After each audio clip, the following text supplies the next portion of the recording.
Hello everyone. Exam express YouTube channel में आप सभी का स्वागत है। गुड मॉर्निंग सभी को।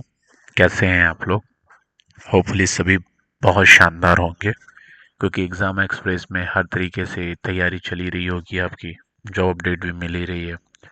तो इस जॉब अपडेट की सीरीज़ में आज हम डिस्कस करने वाले हैं Ramagundam fertilizer and chemical limited की तरफ से रिलीज़ हुए नोटिफिकेशन के बारे में, जिसमें सीनियर इंजीनियर से लेके चीफ इंजीनियर तक की रिक्रूटमेंट यहाँ देखने को मिल रही है।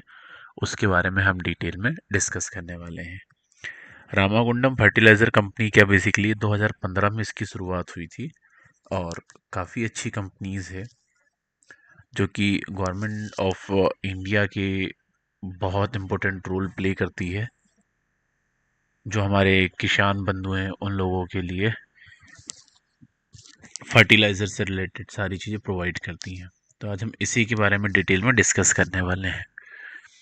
तो basically Ramagundam fertilizer and chemical limited, इनका जो कॉरपोरेट ऑफिस है वो है 4th floor wing and the करीबच्चो भवन सेक्टर 1 नोएडा में। ठीक है। जो रिक्रूटमेंट है वो एक्सपीरियंस्ड प्रोफेशनल पर्सन के लिए है, जो कि इनका तेलंगाना में प्लांट है। 3850 मैट्रिक पर डे टन की कैपेसिटी में ये वहाँ पे यूरिया प्रोड्यूस करते हैं। उस प्लांट के लिए रिक्रूटमेंट होने वाली है। इसमें पोजीशन और वैकेंसी की अगर हम चलते हैं तो जो पहली पोजीशंस हैं वो केमिकल इंजीनियरिंग में हम बात करते हैं।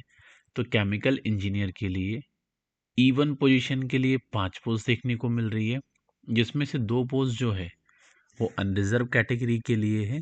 एक SC के लिए, एक ST के लिए और एक OBC के लिए हमें यहाँ देखने को मिल रही है। दूसरी पोस्ट की बात करते हैं हम सीनियर मैनेजर की, जो E5 लेवल होगा। इसमें टोटल 2 पोस्ट देखने को मिल रही है, एक OBC कैटेगरी के लिए और एक अनरिजर्व कैटेगरी के लिए। तीसरी पोस्ट की बात करते हैं चीफ मैनेजर E6 के लिए। टोटल नंबर ऑफ वैकेंसी की बात करें तो एक वैकेंसी देखने को मिल रही है। फोर्थ बात करते हैं हम डिप्टी जनरल मैनेजर के लिए। इनके लिए भी टोटल एक वैकेंसी देखने को यहाँ पर हमें मिल रही है। टोटल केमिकल इंजीनियर के लिए हम बात करें तो यहाँ पर 9 वैकेंसीज हमें देखने को मिल रही है। इसी में हम आगे बढ़ते हैं तो दूसरे डिपार्टमेंट की हम बात करते हैं मैकेनिकल इंजीनियर के लिए। तो यहाँ पर इंजीनियर के लिए हमें टोटल 2 पोस्ट देखने को मिल रही है, जिसमें से एक जो है EWS कैटेगरी के लिए है और एक अनरिजर्व कैटेगरी के लिए है। नेक्स्ट बात करते हैं हम मैनेजर E4 लेवल के लिए। टोटल हमें एक वैकेंसी देखने को मिल रही है, जो SC कैटेगरी के लिए है। नेक्स्ट बात करते हैं हम सीनियर मैनेजर के लिए। इसमें भी हमें एक पोस्ट देखने को मिल रही है और वो अनरिजर्व कैटेगरी के लिए है। नेक्स्ट की बात करते हैं चीफ मैनेजर के लिए। तो यहाँ पर भी एक वैकेंसी है। डिप्टी जनरल मैनेजर के लिए भी एक वैकेंसी हमें देखने को मिल रही है। तो टोटल हम यहाँ पे नंबर ऑफ वैकेंसी की अगर बात करते हैं तो यहाँ पर हमें 6 वैकेंसी देखने को मिल रही है। 6 नंबर ऑफ जो वैकेंसी है मैकेनिकल हमें डिपार्टमेंट में देखने को मिल रही है। नेक्स्ट डिपार्टमेंट की अगर हम बात करते हैं इलेक्ट्रिकल में, इसमें टोटल 3 वैकेंसी हमें देखने को मिल रही है, जिसमें से एक अनरिजर्व कैटेगरी के लिए है और एक जो वैकेंसी है वो SC कैटेगरी के लिए है इंजीनियरिंग सेक्शन में। चीफ मैनेजर के लिए टोटल एक वैकेंसी है और वो अनरिजर्व कैटेगरी के लिए है। नेक्स्ट बात करते हैं इंस्ट्रूमेंटेशन इंजीनियरिंग में। यहाँ पर इंजीनियर के लिए टोटल 2 वैकेंसी है और चीफ मैनेजर के लिए भी यहाँ पर 2 वैकेंसी हमें देखने को मिल रही है। डिप्टी जनरल मैनेजर की बात करते हैं तो इनके लिए यहाँ पर एक पोस्ट है। टोटल नंबर ऑफ वैकेंसी की अगर मैं बात करूँ, इंस्ट्रूमेंटेशन इंजीनियरिंग में 2 ही वैकेंसी है बेसिकली, जो कि ओनली इंजीनियर के लिए है। बाकी मटेरियलिंग इंजीनियरिंग में जो है इसमें 3 इंजीनियरिंग की रिक्वायरमेंट है, 3 इंजीनियरों की रिक्वायरमेंट है, एक डिप्टी जनरल मैनेजर के लिए और बाकी 2 चीफ मैनेजर के लिए। फाइनेंस एंड अकाउंट में टोटल चीफ मैनेजर के लिए एक रिक्रूटमेंट हमें देखने को मिल रही है। सिविल में हम बात करते हैं तो इंजीनियर के लिए 2 वैकेंसी, डिप्टी मैनेजर के लिए एक वैकेंसी और चीफ मैनेजर के लिए 1 वैकेंसी। टोटल हमें 4 वैकेंसी यहाँ पर देखने को मिल रही है। मेडिकल में हम बात करते हैं तो मेडिकल में भी हमें बेसिकली टोटल 5 वैकेंसी यहाँ पर देखने को मिल रही है। एक मेडिकल ऑफिसर के लिए, एक सीनियर मेडिकल ऑफिसर के लिए, एक डिप्टी सीएमओ के लिए, एक एडिशनल सीएमओ के लिए और एक सीएमओ की पोजीशन के लिए। सेफ्टी डिपार्टमेंट में बात करते हैं तो यहाँ पर भी हमें टोटल 3 वैकेंसी देखने को मिल रही है, जिसमें असिस्टेंट मैनेजर के लिए 2 वैकेंसी, एक अनरिजर्व कैटेगरी के लिए और एक ओबीसी कैटेगरी के लिए। मैनेजर के लिए टोटल 1 वैकेंसी और वो भी अनरिजर्व कैटेगरी के लिए। नेक्स्ट डिपार्टमेंट की हम बात करते हैं इंफॉर्मेशन टेक्नोलॉजी, जिसमें टोटल हमें 4 वैकेंसी देखने को मिल रही है। एक इंजीनियर के लिए, एक असिस्टेंट मैनेजर के लिए, एक मैनेजर के लिए और एक सीनियर मैनेजर के लिए। और सारी की सारी जो वैकेंसी है वो अनरिजर्व कैटेगरी के लिए है। तो काफ़ी अच्छी वैकेंसीज हैं। टोटल वैकेंसी की हम बात करें तो 40 वैकेंसी देखने को मिल रही है, जिसमें से 29 अनरिजर्व कैटेगरी के लिए, 3 एससी के लिए, 1 एसटी के लिए, 6 ओबीसी के लिए और एक वैकेंसी जो है वो ईडब्ल्यूएस कैटेगरी को देखने के लिए मिल रही है। बाकी 3 जो वैकेंसी एडिशनल है वो फिजिकल पर्सन बेंचमार्क डिसेबिलिटी के लिए यहाँ पे हमें देखने को मिल रही है।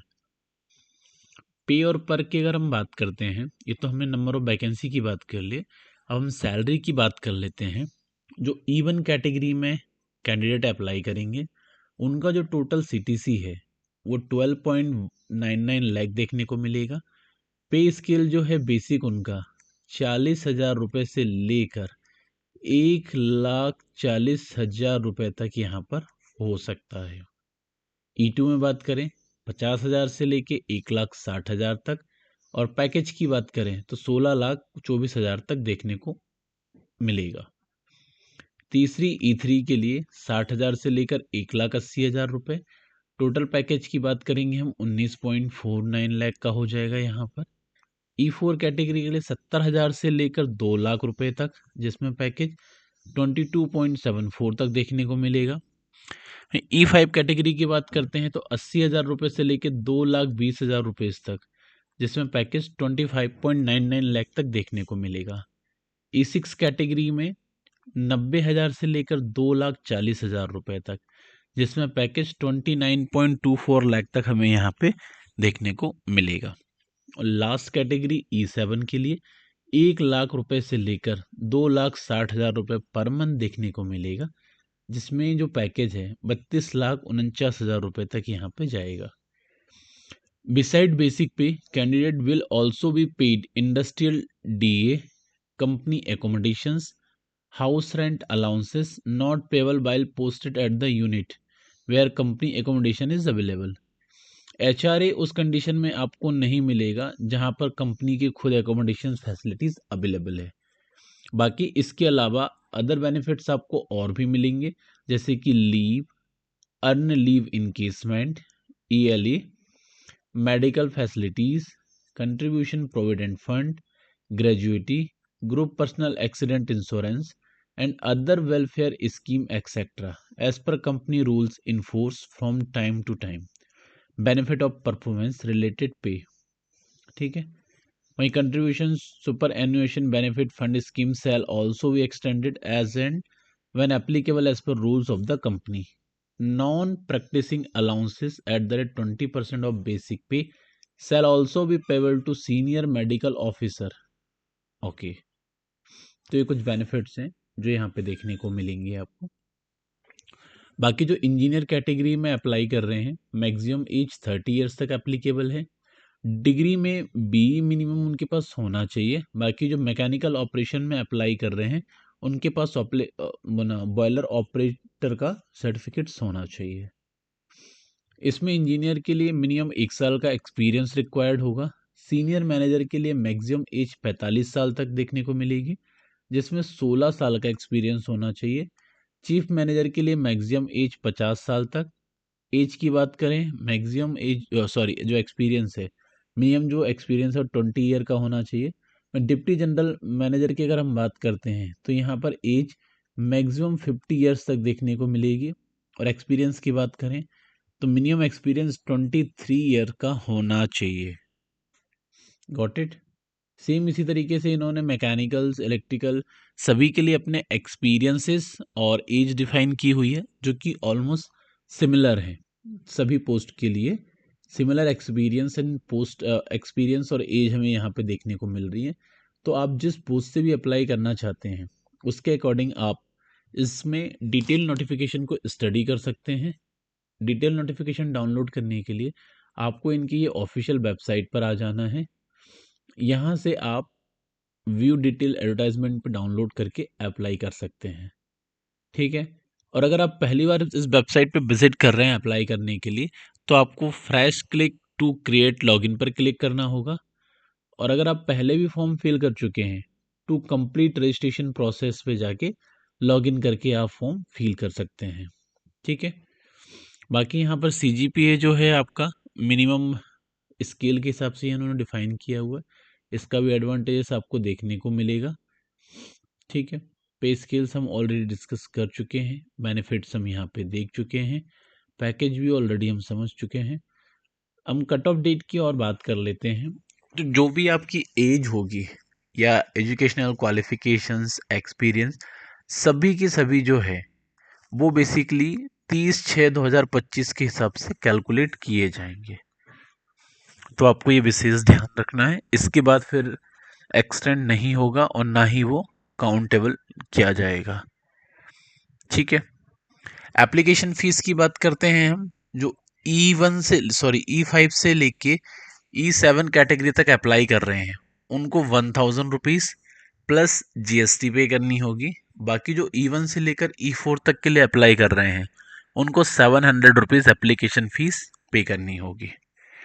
अप्लाई करने के लिए सिंपल सा फंडा है, आपको इनकी ऑफिशियल वेबसाइट है वहाँ पर जाना है, कैरियर वाले सेक्शन पे जाकर आपको डिटेल एडवर्टाइजमेंट डाउनलोड करनी है या फिर अप्लाई कर लेना है।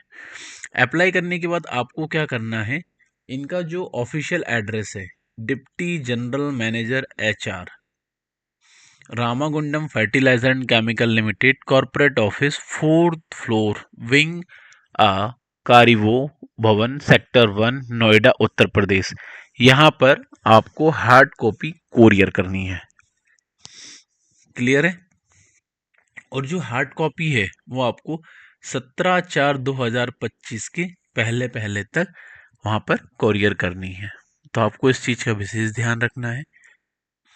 तो आप इसी के हिसाब से देख के अप्लाई कर सकते हैं और इनके एड्रेस पर आप कोरियर कर सकते हैं।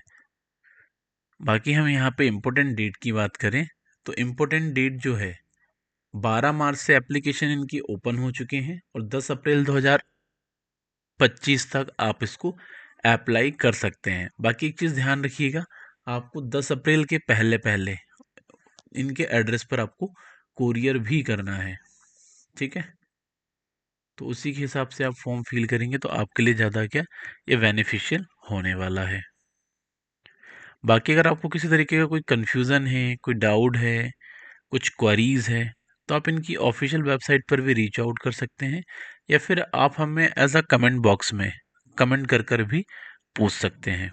ये इम्पोर्टेंट डेट जैसे cut off date for recognising eligibility for age and minimum education qualification 31/3/2025। Cut off date for the recording eligibility for experience 30/6/2025, ये हम ऑलरेडी डिस्कस कर चुके हैं। Date of the commencement of online application 12/3/2025। Date for submission of online application 10/4/2025। Date for receiving hard copy 17/4, 10 तक आप apply कर सकते हैं लास्ट डेट। बाकी हार्ड कॉपी आप 17 तक वहाँ पे कोरियर हो जाए या उनको मिल जाए। Last date for receiving of hard copy application for candidate residing in far flung area, जैसे कि लद्दाख, जम्मू कश्मीर, असम, जो थोड़े से अलग एरिया से बिलोंग करते हैं, उनके लिए 24/4/2025 तक एप्लीकेबल होने वाली है। क्लियर है। बाकी अगर आपको कोई कन्फ्यूज़न है तो आप कमेंट बॉक्स में हमें पूछ सकते हैं। वन मोर थिंग, आप ऑल इंडिया लेवल की सभी तरीके की जॉब अपडेट के लिए हमारे यूट्यूब चैनल एग्ज़ाम एक्सप्रेस को सब्सक्राइब कर सकते हैं और साथ ही बेल आइकॉन आप दबाना ना भूलें सो दैट क्या हो, नोटिफिकेशंस आपको टाइम टू टाइम मिलते रहें। बाकी हम इसी तरीके की और भी वीडियोस आपके लिए लेके आते रहेंगे। तो आज का सेशन हम यहीं पे क्लोज करते हैं। Shining of this session. Thank you.